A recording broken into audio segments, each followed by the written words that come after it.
Bien sûr, vous l'aurez reconnu, c'est notre député fédéral, M. Bernard Généreux. Je ne vais pas me tromper. Montmagny, Lillet, Kamouraska, Rivière-du-Loup. C'est ça. C'est En attendant que ça change. Oui, c'est ça, j'étais pour dire, c'est encore ça, là. Oui, oui, c'est encore ça. En fait, c'est encore ça jusqu'au 1er avril 2024. En fait, jusqu'à la prochaine élection, si elle a lieu après le 1er avril 2024.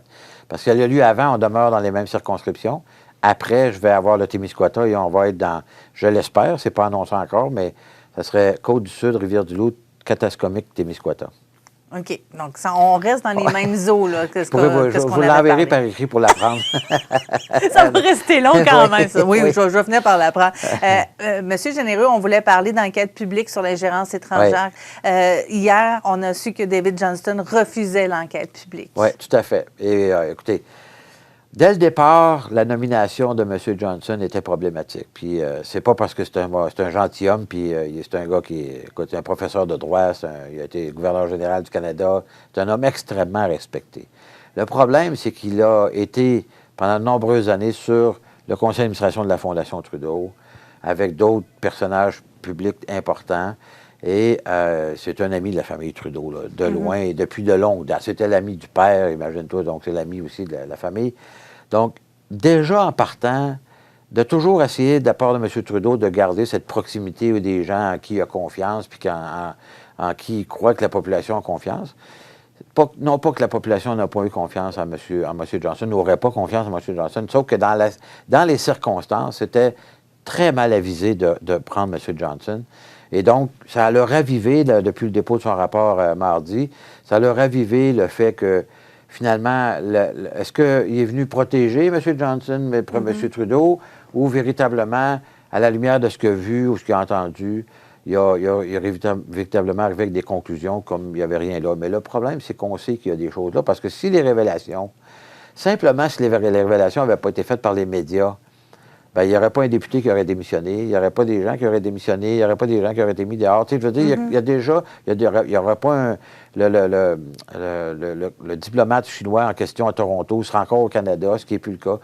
Donc, toutes ces révélations-là, ça fait partie du système démocratique qu'on a au Canada, d'avoir des whistleblowers, qu'on appelle, là, des gens qui arrivent avec de l'information un peu par en arrière, puis il faut protéger ces gens-là. Et là, le rapport dit qu'il faut aller les poursuivre.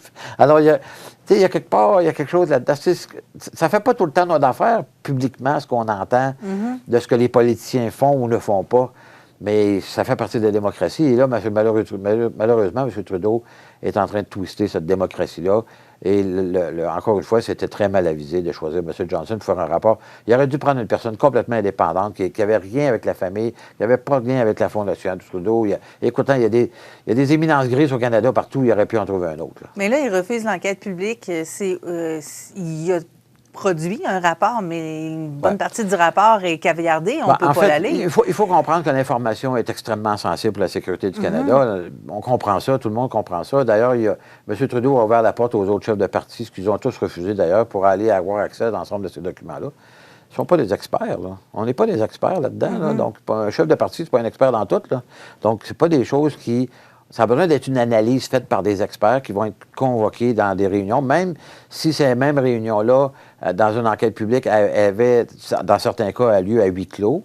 Et plusieurs experts ont dit que c'était facile de travailler un peu l'ensemble des textes qui seront produits sans mettre la sécurité pour avoir une portion publique, sans mettre la sécurité du pays en jeu. Donc, de toute évidence, M. Trudeau ne veut absolument rien savoir. Malheureusement, quand on va revenir en Chambre la semaine prochaine, il a besoin d'attacher sa tuque parce qu'il va y avoir des petites nouvelles, mais pas juste de nous, les trois partis. Le problème qu'on vit au Canada actuellement, c'est que le fait que le NPD dit une chose et fait son contraire. Donc, ils blâment M. Trudeau, mais en réalité, ils ne font rien. Donc, à cause de la fameuse coalition. À cause de la coalition qu'ils ont ensemble pour éviter d'avoir des élections. Alors, tant que M. Singh va faire confiance à M. Trudeau et va continuer à camoufler tout ce qu'il fait, alors voilà ce que ça donne. On n'est pas prêt d'aller en élection, quoique... La prochaine élection, on croit, pourrait arriver avant le 1er avril 2024, pour la raison que je vous ai expliquée tout à l'heure, c'est-à-dire qu'il y a 8 nouveaux comtés qui auront lieu au Canada, dont un en Ontario, 4 en Alberta, 3 en Colombie-Britannique. Et ces 8 comtés-là sont des comtés conservateurs pour la plupart, et même la majorité. Donc, ce n'est pas l'avantage de M. Trudeau d'attendre après le 1er avril 2024. Et on pense qu'il pourrait se requérir quelque part l'hiver prochain. Là. Bon, peut-être même cet automne, on ne sait jamais. Bon, on va parler de quelque chose d'un peu plus joyeux. Oui. Vous avez eu de la visite dans la région de Québec hier. Oui, absolument. Ben, notre chef Pierre Poilievre était à Québec, puis il devait, enfin, je peux le dire publiquement, mais il devait venir à Montmagny. Et malheureusement, on a été obligé de changer les plans à la dernière minute. Vous savez, un chef, là, il y a des invitations partout au Canada, puis là, il y avait le 100e des gâteaux Vachon. Puis là, ben, il fallait qu'il rencontre le premier ministre du Québec. Donc, le temps alloué, là, finalement, rétrécit à chaque fois qu'on avance dans le temps pour organiser ces tournées-là. Donc, finalement, c'est pas. J'ai dit, écoute, j'en ferai pas de cas, là. Je veux dire, j'accepte ça, c'est la première fois que ça arrive. Et on va se reprendre de toute façon. Je suis convaincu que Pierre va venir faire un tour. Mais il y a eu 300 personnes lors d'un 5 à 7 hier dans une brasserie à Le Bourgneuf. Et ça a été, écoute, il a fait un super de speech. Puis essentiellement, ce qu'il répète sur toutes les toiles, puis il y a tout le monde qui veut bien l'entendre, on se veut un gouvernement futur de gros bon sens, c'est-à-dire on veut revenir à ce que les gens aient plus d'argent dans leur poche. Les taux d'intérêt, l'inflation, les dépenses qui n'arrêtent pas d'augmenter, les taux au niveau de l'habitation qui ont grimpé de façon importante.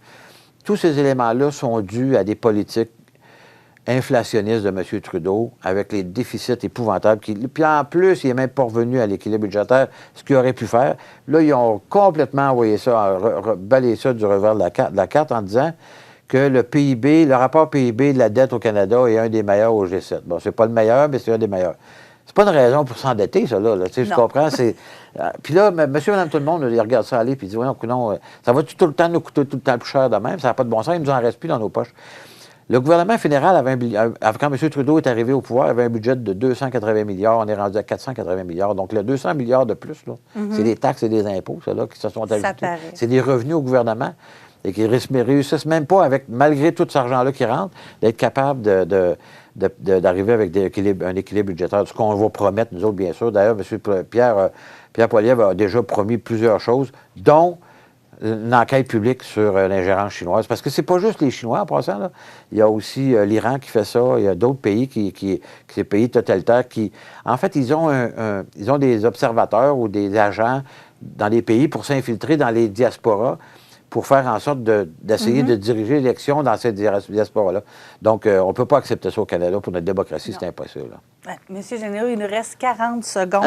Rapidement, une invitation pour le golf, le tournoi de golf de la Fondation, je pense. Hein? Vous allez absolument. être là. Le 16 juin, on a un 4 à 6, en fait, après le golf. Le golf est plein, je suis désolé. Il y a 164 joueurs d'inscrits. Bon, on est désolé, on est content. C'est un record. Non, mais je veux dire désolé pour ceux qui voulaient venir.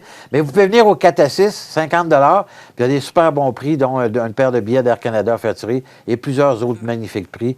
Donc, ça va être avec Yannick Lavoie qui va être là pour la musique. Ça va être un super party. On va avoir super du fun. Donc, c'est une invitation de Absolument. votre député fédéral. Merci beaucoup, Bernard Généreux, Merci d'avoir été avec nous. Merci. Bonne journée. À bientôt. Merci.